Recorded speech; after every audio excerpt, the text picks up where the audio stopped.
Viri Ríos nos acompaña para platicar de esta marcha con tantas causas, con tantos protagonistas, que termina siendo también una marcha de muchas historias, Viri, en una especie de collage que convive con el hartazgo legítimo de un amplísimo sector de la población, la frustración o la rabia organizada y también oportunismos de siempre y desafortunadamente en este caso violencia que nadie termina de asumir, al menos no de responsabilizarse, en momentos políticos que sí son delicados, me parece, y en donde este caos, pues esperemos que no, pero puede terminar siendo terreno fértil para que cada quien acomode el relato a su conveniencia y a su interés. Viri, ¿cómo estás? Así es, muy bien, Enrique Fer, un gusto saludarlos como cada tarde. Primero me gustaría enfatizar y andando un poco en lo que ya mencionas en algo importante, que es que la protesta que vimos este sábado surgió de un agravio que atraviesa a todo el país y es la inseguridad. La inseguridad es una preocupación que no es abstracta, que no es un recurso retórico, es una urgencia nacional, porque en México millones de personas viven con miedo, desconfían de las instituciones y sienten que el Estado no cumple con su función más básica, es decir, pues la de garantizar la vida.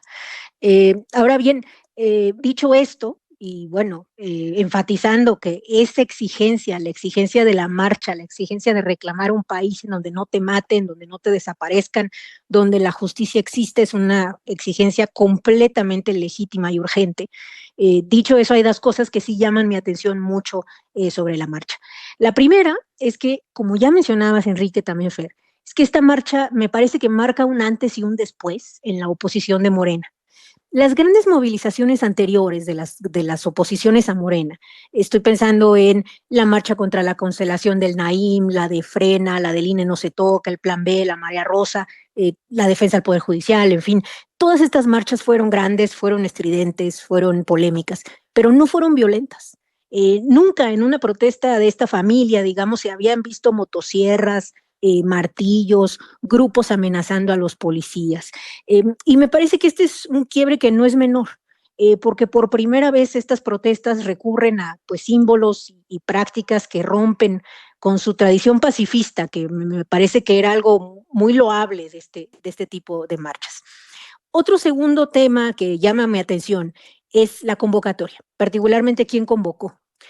Porque me parece bastante grave que la convocatoria oficial a la marcha, que proviene de estas cuentas que se hacen llamar Generación Z, pues se construyera francamente desde la mentira, diciendo que quien convocaba eran jóvenes, cuando en realidad pues el perfil de participación demostró que la marcha fue algo completamente distinto. Esto me parece grave porque en lugar de asumir su identidad política y de representar con honestidad los agravios de las personas que los acompañaron en la marcha, pues los organizadores decidieron disfrazarse de jovencitos de generación Z, fabricando cuentas falsas, manifiestos improvisados, con una narrativa juvenil completamente impostada que al final de cuentas nadie les creyó.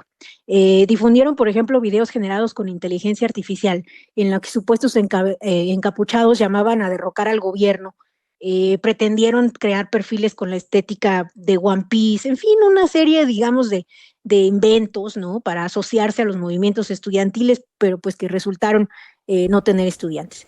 Hay quien dice, y aquí termino con este comentario, Sí. que esta suplantación es menor, que no importa, que lo que importa es el objetivo de la marcha. Fíjense que yo lo personal lo medité y me parece que estoy en desacuerdo. Sí importa a quienes convocan, sí importa que se parta del engaño, porque eso hace que la causa fundamental se vea afectada, se erosione. Eso hace que el agravio, que es muy auténtico, quede instrumentalizado y también sea traicionado. No se puede tener una lucha política de largo plazo si se construye sobre la falsedad. Y yo no sé cómo lo ven ustedes, pero yo pienso que nadie gana con esto, ni con la violencia, ni con las convocatorias falsas. Los únicos, bueno, retiro lo dicho, hay alguien que sí gana, y es Morena, porque entonces la discusión se centra precisamente en quién convocó, en la forma violenta que tomó la marcha y no en sus causas de fondo. Viri, justo atendiendo a esta conclusión que das de, bueno, sí hay alguien que gana con todo esto y es Morena, A mí me surge la duda, ¿no? De ante un escenario como el que vimos, ¿no? En donde hubo violencia, pero los propios asistentes a la marcha decían nosotros íbamos en un plan completamente distinto, el objetivo era pacífico, incluso la gente se le pidió que fuera vestida de blanco porque era una marcha pacífica y estábamos marchando contra la violencia. Y todo este manejo de cuentas anónimas, publicando videos, que uno no tiene claro, o sea, podríamos decir que fueron los convocantes los que los publicaron, pero pues también podríamos decir que fueron sus opositores para deslegitimarla, ¿no? Como realmente podemos decir con toda certeza que estos son acciones atribuibles a los convocantes de la marcha y a los manifestantes, o pues todavía hay una duda ahí de realmente de dónde vienen. Bueno, la convocatoria original a la marcha sí surge y sí puede rastrearse de manera muy clara a una cuenta que se hace llamar Generación Z México, y ahí sí es en donde por primera vez salen los carteles de la marcha, un video hecho con AI de unos supuestos encapuchados, que por cierto, interesantemente, ese manifiesto que ellos proponen al inicio de la convocatoria no tiene nada que ver o tiene poco que ver con la violencia. De hecho, se centra principalmente en los llamados a revocación de Claudia Sheinbaum y en como una serie, digamos, de llamados, a algunos de ellos bastante graves, que casi que huelen a golpe de Estado. Pero bueno, independientemente de eso, me parece que sí queda claro que de ahí viene la convocatoria y además hay una investigación importante de parte de Milenio en donde pues también se muestra que de estas cuentas es en donde sale la convocatoria. Esto no quiere decir, Fer, y por eso empecé diciendo, la protesta del sábado es un agravio legítimo, es un agravio real. Esto no quiere decir que las miles de personas que salieron al Zócalo pues no hayan salido de forma, digamos, natural, orgánica, porque viven con miedo, porque desconfían de las instituciones, porque sienten que el Estado no está cumpliendo con su función de guardarlos con seguridad. Creo que hay que perfectamente separar esas dos condiciones. Lo primero ensucia lo segundo.